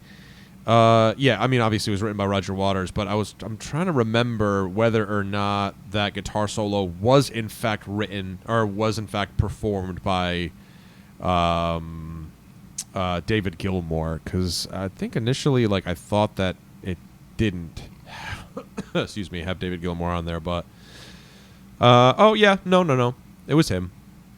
It was him. But yeah, just in my opinion, just the killer guitar solo. I think it's just, it's all that Gilmour-y goodness on that album. I mean, that's an album that, like, I haven't really, it's, in terms of what I listen to for Pink Floyd, it's not, that's definitely not a go-to album. I don't think it's a go-to album for any Pink Floyd head, really, but. Yeah, and more for me, I almost never listen to it because David Gilmour sings like 2 verses on the entire album. Yeah. Yeah, and again, and at least on The Wall, he sings on, like, I think 5 of the tracks, 6 of the tracks. Right, yeah. So the final cut, it's it's a little bit of a lemon. How can you do that to David Gilmour? I know. He has one of the smoothest, like. Well, he has one of my favorite voices in rock music. to jump forward, I mean, since we're here talking about it, I mean, then you go on and they have all these, like, sort of like legal rights and who owns the Pink Floyd name and all that stuff, and then later on you would have Roger Waters losing the rights to Pink Floyd, the name, and then David Gilmour getting it and just bringing Nick Mason back on with Richard Wright, and then doing the Division Bell, which I find I enjoy the Division Bell. I think as a later Pink Floyd album, if you like A/B the final cut and the Division Bell, that is the blatantly obvious, like, 2 polarities of the band. You know what I mean? That's why I think, like, when Gilmour and Waters come together, that's why their songs are so effective. But to hear the final cut and then to hear the Division Bell, that right there is kind of like, oh, okay. So I definitely see where, if you listen back, you see, okay, well, this vibe definitely came from Roger Waters. Oh, this vibe definitely came from David Gilmour. Because David Gilmour definitely has this sort of sweetness to his voice, the softness to his voice, really, really nice use of melody and harmony and stuff, where... And his power is more powerful. Roger Waters is more goofy. It's not as shrieking. Like, right. Yeah. Nails on chalkboard at times. Yeah, because I'm not a huge vocal-wise, I think we're in agreement. Like, I don't care much for Roger Waters. But I thought the Division Bell was, I think, it's one of my favorite Pink Floyd albums. I mean, it's not at the very, very top, but I do enjoy it. Like, I enjoy it very much. Like, and before the Division Bell was Momentary Lapse of Reason. Yeah. Which was that was just David Gilmour and Nick Mason. Richard Wright hadn't rejoined the band at that time. And that was actually the first Pink Floyd album I listened to. Really? Because I had a stack of cassette tapes in my house. I had Ummagumma, Dark Side, Wish You Were Here, Momentary Lapse of Reason were the Pink Floyd cassettes that I assume were my Uncle Dan's that stayed at my grandmother's house and then somehow made their way to my house. Oh, Bob Ezrin. Yeah, he was one of the co-producers on Momentary Lapse of Reason. Yeah. Yeah, this Learning to Fly. Yeah, I'm just not. Yeah. I don't know. Maybe it's that. The way I thought about things when I was a teenager, I still like hold on to that. But everything after Final Cut to me, it's like old man music. Yeah. I don't know. It's like okay, boomer. I feel. I mean, I don't know, but it kind of is. Yeah. It doesn't have any of the youthful drive and the funkiness. Like there's still a funkiness to Pink Floyd. Would you say that in the maybe 70s. you can hear like a sense of exhaustion in the music? Like it's kind of like it's run its course. It sounds we've done everything. Yeah, overwrought and yeah. And I know David Gilmour, and for me personally, I'm way more David Gilmour than I am Roger Waters. But I do know that when it comes to lyrics, David Gilmour is not much for a lyricist. I want to say that there were several occasions where he used kind of like some sort of a lyric generator computer where he would you could like type in something. I think I had seen something to that effect. But if you listen to Division Bell and then you kind of like make that cross over to the solo David Gilmour stuff, not like the first couple albums, but more specifically like the late 90s stuff. Or the album that came out, I want to say it was like 2006-ish, On an Island. That that definitely you can kind of hear, all right, yeah, this is the Gilmour thing. And then like let's be real, I mean there's a reason why Richard Wright and Nick Mason followed David Gilmour after the whole fiasco rather than Roger Waters, But I do have that DVD, the one I let you borrow, the On an Island. What's interesting is that there's a disc that comes with it that's like the making of, and what's so weird is that while they are they have like they rented out a studio to do the whole like performance to rehearse it and stuff, that on the same lot there was another sound studio that Roger Waters was rehearsing with his band, so there's like this awkward sort of scene where they like talk to each other and they're like, yeah, so what are you doing? Oh, well, what are you doing? Kind of thing. It's kind of like weird and awkward. Roger Waters is very much at this point, especially, is he's doing the Roger Waters presents The Wall, so that was kind of his, he kind of just rode on the coattails of that, or the coattails of the Wall, But yeah, I don't know. I think that the Gilmour approach to songwriting is one that I enjoy more. Although I will say that I think that in terms of substance lyrically, that Roger Waters brought more to the table. I just didn't care much for his ear for the music, or like or I should say later on, because earlier stuff, yeah, of course, the Roger Waters stuff I like, but it just got weird for me with Roger Waters. And like we said, like I just don't like his voice. Yeah, I don't want to shit on Roger Waters because he was the driving force of Pink Floyd. But yeah, as a singer, first and foremost, personally, I'm much more drawn to David Gilmour's work. It's mellow and powerful, and it's round and warm. Yeah. And I get it that maybe the Roger Waters singing actually works better on The Wall because it's his personal story, and also it is a story about a guy going into madness, and it sounds that way. Yeah. But respect to Roger Waters for being the driving force, but he drove the band to success, and then like it sounds like pretty quickly he drove them all away. And it's like, no, I am this band, fuck you guys. Right. So the egos just got way blown up. Yeah, and I just think about like what if, just what if, man. Yeah. What if things had been going better and they could have made 3 more albums in the 80s together? And I wouldn't be thinking about that period as like old man music. Like maybe it would, I don't know. Well, I think the thing is like knowing the role that Roger Waters played in the band. It's one of those things where you're like, he's a person, right? There's layers that, whatever. But like just kind of hearing like the douchebaggery of it, like him just kind of being like, yeah, fuck you guys, like this is my thing, like fuck you, you're just like the hired help, like this is all me. Where by all accounts every other member of the band was just like, okay, thank you. like Yeah, very right. soft-spoken, Yeah. and just like kind of went along with it. So maybe that was a problem. Yeah. Maybe when you have one guy who is taking the steering wheel and the other guys are just like, well, okay. Yeah. Maybe that's what kind of feeds into it. I don't But know. it all eventually came to But I a wasn't head part of the anyway, band, so I don't you know what it was like. Yeah, right. It sounded like Richard Wright put up a fight and wanted more say. Yeah. But I don't know. I've read tons of things about it, but I think it was a case of during the Wall, especially, that Roger Waters had a clear idea what he wanted for these songs, and Richard Wright didn't want to play those things. Yeah. So he kind of like just chilled in the studio and just kind of let everything happen. And then 4 months into the process, Roger Waters like, all right, well, dude, you aren't doing things, so get the fuck out of here. Yeah. I don't know. Yeah. It sucks. But and then since we have the time now, we'll touch on it, and just to say that like we talked about it before, but then like the Endless River 2014 release, which was just pretty much just David Gilmour kind of writing some music around all the previously recorded stuff that Richard Wright had recorded throughout he had the died entire by that career. point, I think? Yeah, he had Yeah. passed by that point. Like I think a year or two earlier. I think he died shortly after the On an Island tour, which that famously, there's the Royal Albert Hall, that was the DVD, and then I think another DVD was Live in Gdansk. Yes. So yeah, shortly thereafter he passed away. Shout out to Mike Sherald. He let me take that off of his external hard drive. Thanks, Mike. He's a huge David Gilmour fan. Yeah, see, Like and that's later period, the layers of acoustic guitars and slide guitars and stuff like that. It's not really my thing, but if I'm putting on background music, it's great background music. yeah, like I thought On an Island was a great album. I mean, even to flash back to, I think it was like 73, 72, 73, there was the solo David Gilmour album that I mean, There's No Way Out of Here, I think, is the name of like one of the more popular tracks on that. One of the more popular cuts on that album. I like that one.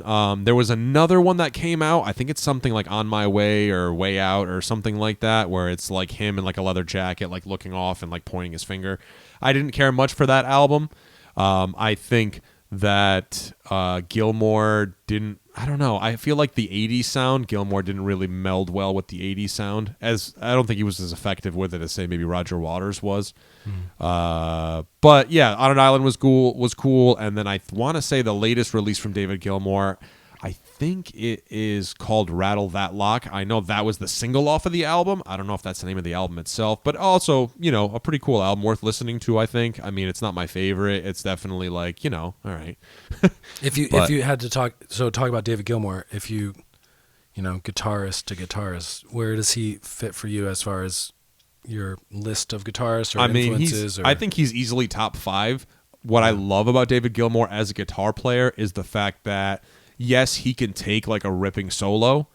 However, I think especially in the earlier days of Floyd, especially the classic period, he knew where to sit in the mix. He wasn't, that's the thing, is like it's the same thing as like the B.B. King effect, where it's like, yeah, you have these guitar players who can play how many notes in one measure, but can you hold one note and really like just tear somebody down with one single note? And Gilmour can do it. I mean, as a guitar player trying to learn how to play Gilmour, the thing that I found was it didn't really, like, in terms of the technique that I learned from trying to learn how to play David Gilmour solos, it was all feel technique. It's all, because that's the thing. It's like you can play the notes, right, but how effectively can you play them? And that's the hardest part of Gilmour's sound. That's most difficult to emulate, is the feel that he has behind, like, it's in the fingers with him, man. All day it's in the fingers. And then tone too, like I feel like he really mastered like the fuzz, because I feel like with fuzz it's either like, now present day if we're looking back, like fuzz was either like that like exploding amp sound that you got from, say, Jimi Hendrix, that kind of I can't get no satisfaction Pete kind of like Townsend type of thing. like buzzy kind of thing, or like the Pete Townsend thing. Or flash forward to present day, much more of that kind of like maybe like college radio station fuzz rock that you'd get, maybe like a Jeff the Brotherhood, something like that, that utilizes fuzz in that way, or like the Jay Mascis, like Dinosaur Jr. kind of thing. But with him, I feel like he really like dialed in like the fuzz tone in a unique way that it's like, oh yeah, that is fuzz, isn't it? Because if you're a guitar player, you know the difference between like distortion, gain, overdrive, fuzz. Like these are all like driving kind of effects that you can have on your guitar tone, and fuzz is like the beast you have to tame, because fuzz can go so wrong so quick with the saturation and the tone and everything like that. So and famously, Gilmour, the Big Muff fuzz, that was kind of his go-to fuzz too, which at the time, I mean, yeah, people used Big Muffs and stuff, but Hendrix was a fuzz face guy. You know, there were different versions of fuzz, whether it was like a silicone or like I forget what the other material used to like to craft the pedal itself and stuff, but yeah, I mean, he used a lot of modulated fuzz sounds too, right? Like he used chorus rack effects, he used flanger, he used phaser. So it gives more dimensions to the sound instead of just a single note being fuzzed out. It's like taking 3 different notes and kind of fuzzing them all together. And the bends too, like the king of smooth bends. Yeah, I played Pink bends. Floyd stuff. I've been playing guitar for 20 years. When I try to play Pink Floyd stuff, I sound like I picked up a guitar 2 years ago. Because I just can't. The bends are so hard to get right. I try, but I know it's so smooth. Because it's like that weird middle place between like the note trying to, like, when he goes for the bend, it sounds like it's this like crawling trying to get to this note coming up through the mud. But the thing is that it's done with like so much like finesse, you could say, that it's like it's that perfect blend. So it's that perfect blend between the sound wise between a master guitar player doing a bend and like a beginner doing a bend, you know, especially if you listen to his solo in Adam Hart Mother Sweet, if you listen to his solo in like with Metal, like he's doing some bends, and even like some the solo in Childhood's End, like he does some bends in that where it's like gut wrenching almost, and like clean, and some of them really clean tone too, like not really like what you would come to find in like Time, where it's like the super saturated fuzzed out tone.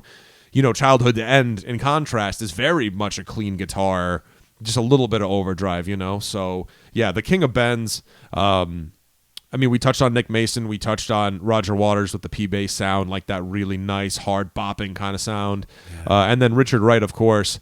A master keyboardist and organist in his own right too. Like I feel like people sleep on him as an organ player. Like I mean, I feel like organ players that get a lot of the credit is like from Yes. What the heck's his name? Why am I blanking on his name now?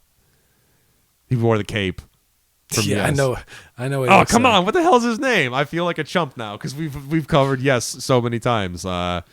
But anyway, Rick Wakefield? Rick Wakeman. Rick Wakeman. Or like the John Lord. Rick Springfield. Rick Wakeman. Close. Rick Wakeman. And like maybe a Steve Winwood gets credit for like being a pretty good organ player, and then like say John Lord from Deep Purple gets a lot of credit for being an organ player of the time, you know, or Ray Manzarek from the Doors, you know. But I think Rick Wright did so much. I mean, like I said, man. The Fender Rhodes sounds, the Hammond organ, the clavinet on some of the Animal tracks, just funky, man. Like just the atmospheric sounds that he was able to achieve too, just kind of like these like soaked in delay and reverb, kind of like just soundscapes floating above everything. That's the thing I like most about Floyd too, is like they're like that. It's like his keyboards just fill this void that you didn't even know was there, you know? Right. What would they sound like without? Everyone talks about David Gilmour, but what would Pink Floyd sound like without the keyboards? It's like I think they would have suffered big time. Yeah. I think Richard Wright was such a contribution to that band that's the key to the tribute bands. When I see a Pink Floyd tribute band, the guy who's doing the David Gilmour part's cool.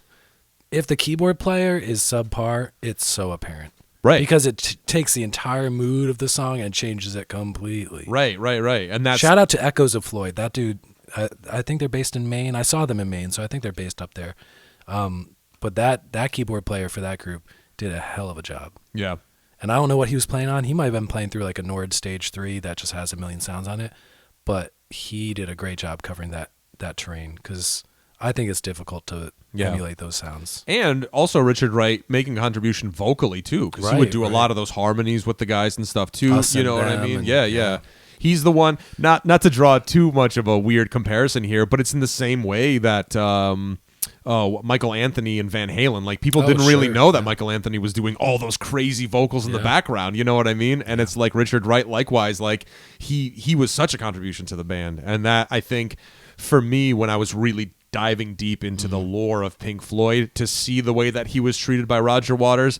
So disappointing. It was just so disappointing just because it's like, yeah, Roger Waters, like, yeah, man, like right on, but just like get it together, man. Like hone it in because like you have some of the best guys with you. Like why are you going to push them away? But again, money, fame, success, ego, like all that stuff. You can't avoid that, the human element with the, with the music. Especially when your beginnings are as like an experimental psychedelic blues band. And then fast forward, not even like 6 years later, and you're the biggest band in the world. It's a very different thing. Because I'm sure that they were playing for audiences of 50 fucking people who were kind of just standing there and staring at them. Yeah. And then within 5-6 years, they're playing for screaming teenagers and et cetera, et cetera. And I'm sure that was just clearly it didn't really help things. Well, as far as the relationships with the band members. Yeah, and the financial stresses and all that stuff. I mean, I can't even imagine how expensive a show got once they got to the stadium circuit. Like that. I mean, I just think about like the risers and the this and the that and the pyrotechnics and the and the giant inflatable pig that they would like zoom through overhead the crowd and like you know what I mean, like what's our pig budget? Yeah, right. Like like how much do you think that fucking pig cost? It's probably like a $50,000 inflatable, but like I mean I'm speculating here. I don't know. Well, it probably obviously got popped every single show. I bet some jackass with a lighter like flicked it up. Yeah, right, and just the big burst, But yeah, so there it is on Pink Floyd. If you could pick three Pink Floyd albums to take with you on a desert island, what would you pick? We can put in Luke's picks afterwards. We can do a digital magic. Yeah, I would say no order, just pick three. No particular order. Yeah, Dark Side for sure. I mean, Dark Side's got to go in there. And then the rest, it's kind of tough. Like I like the other albums for very specific reasons. But I mean, Desert Island, if we're talking Desert Island, I mean, I would probably say, yeah, Dark Side, Wish You Were Here. Maybe I would just do Dark Side, Wish You Were Here, and Animals. Yeah. I just to be safe, because there's tracks on Metal, there's tracks on Obscured by Clouds, there's tracks on Atom Heart Mother, although I absolutely love those albums. There's tracks on there that I don't really enjoy very much, whereas I feel like the other three I can listen to front to back and enjoy pretty much the entire album.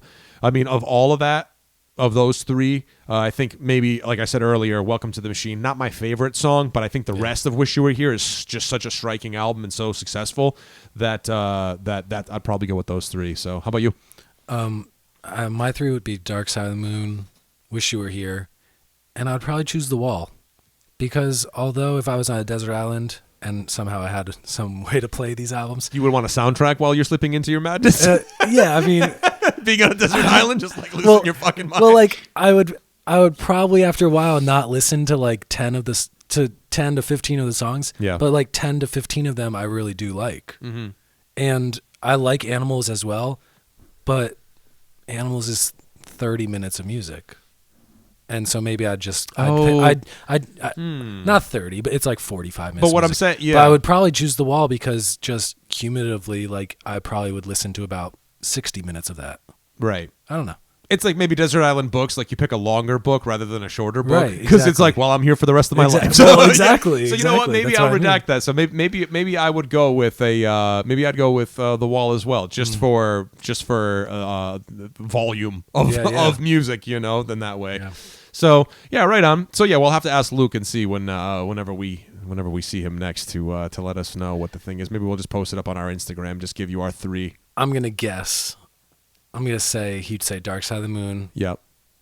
What's the first one called? Piper at the Gates of Dawn. Piper at the Gates of Dawn, and I don't know. I don't know what the third one. Yeah. I would if I was a betting man, I would say Umaguma, or maybe more. I would go earlier with the third pick because I don't think he's a huge fan of like the middle period stuff, the arena rock, or like the later stuff either. I think, but maybe Wish You Were Here. He might go Wish You Were. Oh no, actually, because he said earlier that was like his least favorite. Yeah, so I don't know. Very surprising. I don't know.